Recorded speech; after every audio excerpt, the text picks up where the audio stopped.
Hi అండి, అందరు ఎలా ఉన్నారు? బాగున్నారా? ఈరోజు వచ్చేసి నేను ధనియాల రసం పెట్టానండి. ఎలా పెట్టాను ఏంటని చెప్పేసి ఇందాక చిన్న వీడియో అప్లోడ్ చేశానండి. ఎవరికన్నా ఇంట్రెస్ట్ ఉండేవాళ్ళు ట్రై చేయండి ఒకసారి.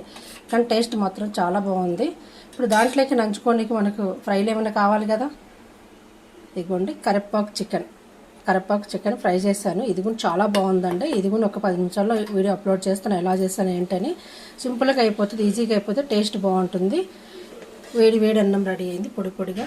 ప్లీజ్ అబ్బా నచ్చితే లైక్ చేయండి, షేర్ చేయండి, కామెంట్ చేయండి. మీరు ఈ విధంగా ట్రై చేయండి.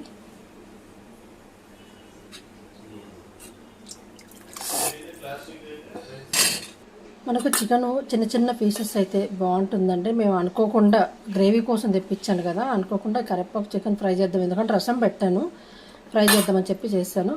ఇది కూడా ఎలా చేశాను ఏంటి అని చెప్పేసి ఒక చిన్న వీడియో తీసినప్పుడు ఒక అరగంటలో అప్లోడ్ చేస్తాను. ఎవరికైనా ఇంట్రెస్ట్ ఉన్న వాళ్ళు చూడండి. రసం మాత్రం పెట్టానండి.